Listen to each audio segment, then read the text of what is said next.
Olá, seja bem-vindo. Você está no canal de Matemática Raciocínio Lógico do professor Sérgio Sarquis. Nós vamos resolver agora mais 4 questões sobre os conectivos lógicos. Aplicação da tabela verdade de cada um desses conectivos. Questão número 7. Alice estava estudando para o concurso público da Prefeitura Municipal de Itabira, Minas Gerais, e se deparou com uma questão que solicitava a montagem da tabela verdade de não, abre parênteses, P ou não que, fecha parênteses. Para solucionar, ela montou o seguinte quadro. Então, aqui está o quadro montado pela Alice.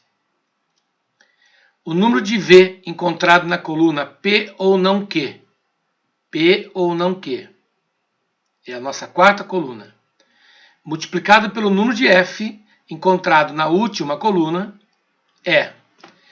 Então o problema que quer saber de você é o seguinte: depois que você terminar de montar essa tabela, na quarta coluna você vai encontrar uma quantidade de linhas com valor lógico V.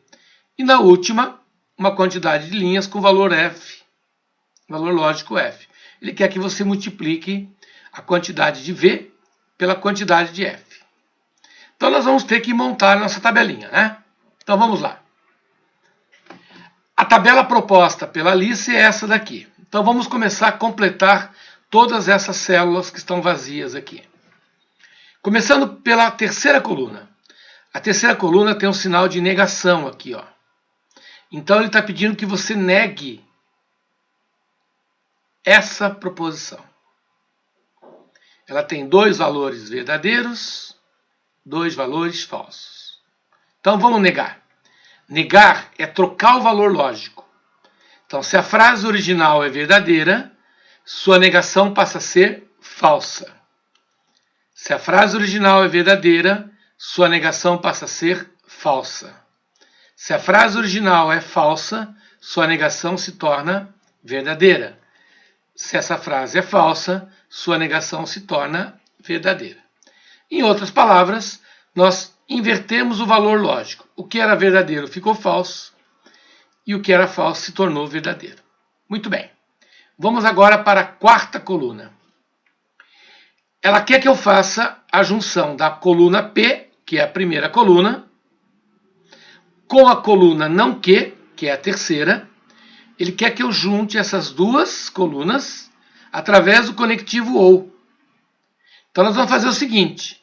Nós vamos nos concentrar agora nas duas colunas, na P e na não que, aplicando a regra do OU. A regra do OU estabelece o quê? Que uma sendo verdadeira é o suficiente para deixar verdadeira a frase toda. O conectivo OU será verdadeiro quando existir pelo menos uma frase verdadeira entre as frases que formam a proposição. Então vamos lá, vamos analisar a primeira linha aqui. Falso com falso, não tem nenhuma frase verdadeira, então o resultado é falso. Verdadeiro com falso, tem uma frase verdadeira, então o resultado é verdadeiro. Verdadeiro com verdadeiro tem frase verdadeira, então o resultado é verdadeiro. Falso com verdadeiro tem uma frase verdadeira, então o resultado é verdadeiro. Então, se você observa que nós já obtivemos aqui 3 valores verdadeiros.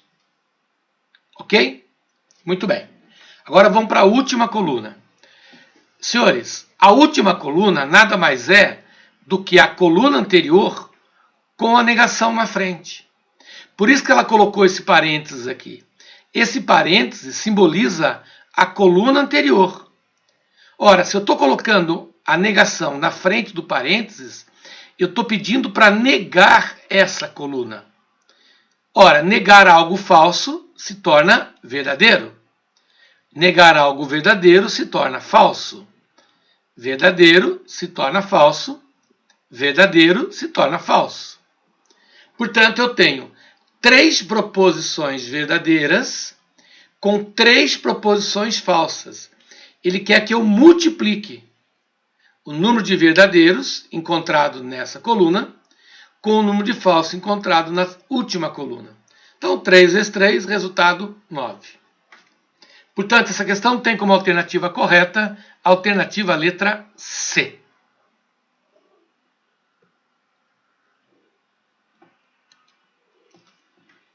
Questão número 8. Sabendo que P, Q e R são 3 proposições, julgue os itens seguintes. Se a proposição P, então Q, é falsa, então a proposição P é verdadeira. 2. Admitindo-se que P e Q sejam verdadeiras e R seja falsa, é correto afirmar que as proposições R, então P e R, então Q são verdadeiras. Então vamos pegar a nossa primeira proposição aqui, ó. Se P, então Q. A nossa famosa condicional.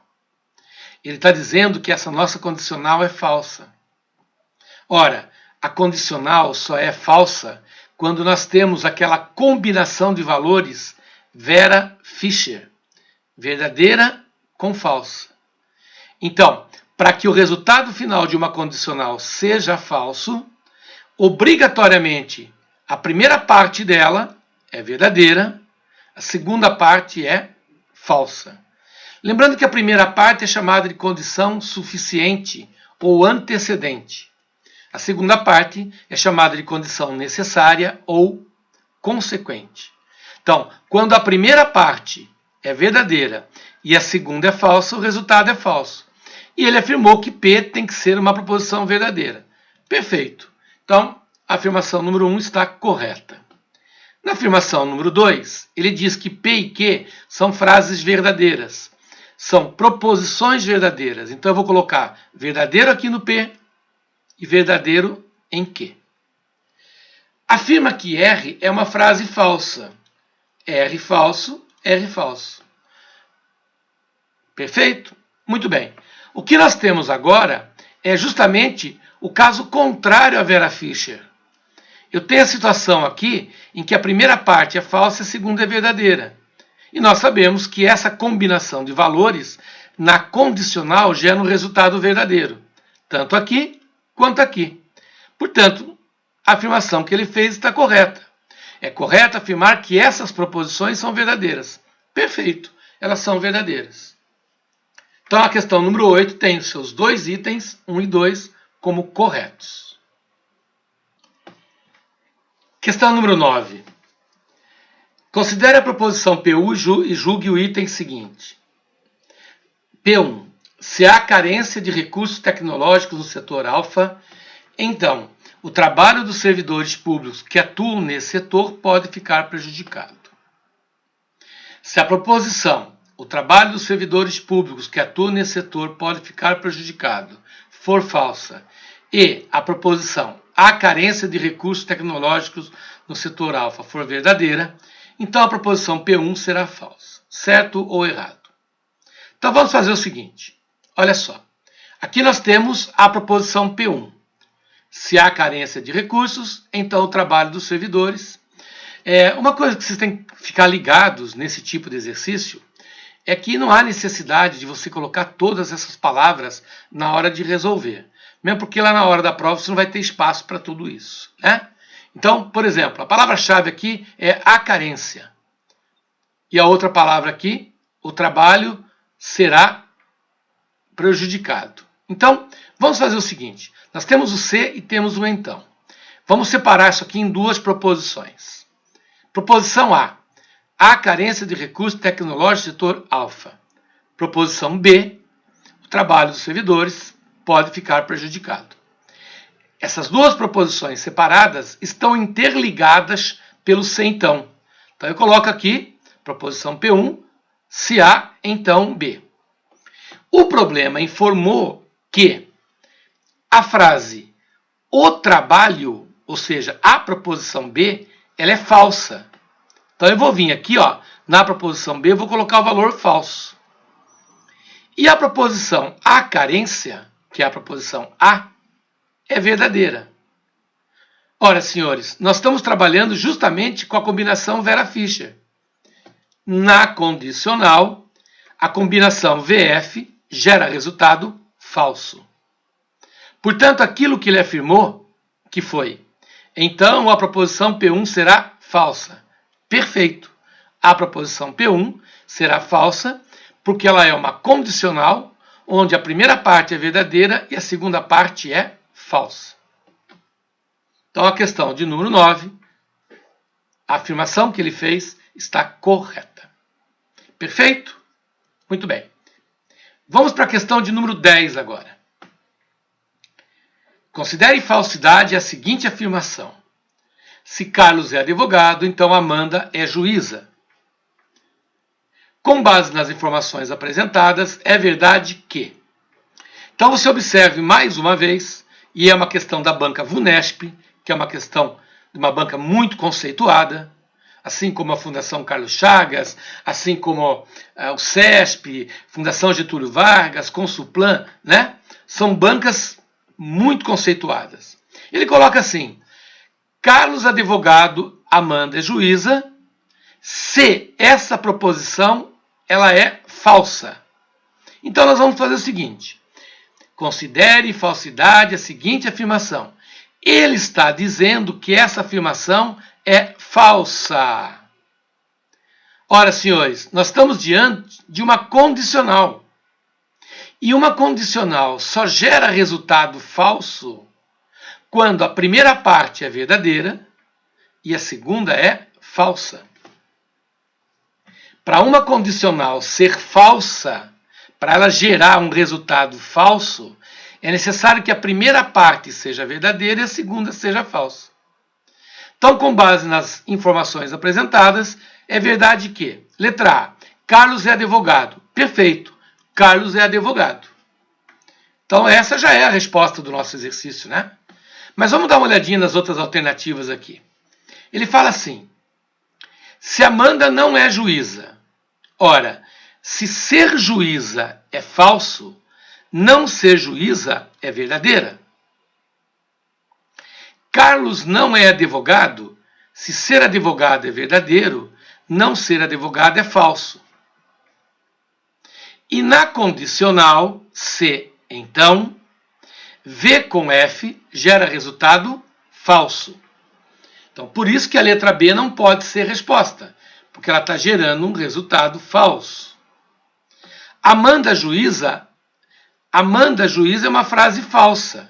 Então, essa frase continua falsa. Amanda é juíza, se somente se, Carlos é advogado. Ora, Amanda juíza é uma frase falsa. Carlos advogado é uma frase verdadeira. Acontece que na bicondicional, valores distintos gera resultado falso. Valores lógicos diferentes gera resultado falso. Letra E. Carlos não é advogado.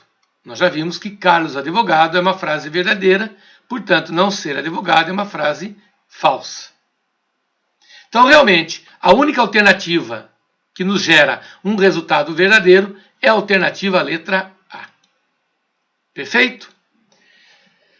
Acesse nosso site. Lá você vai encontrar uma série de cursos de raciocínio lógico matemático e raciocínio lógico proposicional. Todos os cursos, com aulas teóricas, aulas de exercícios, apostila, listas de exercícios em PDF para você poder baixar, uma centena de exercícios comentados em vídeo.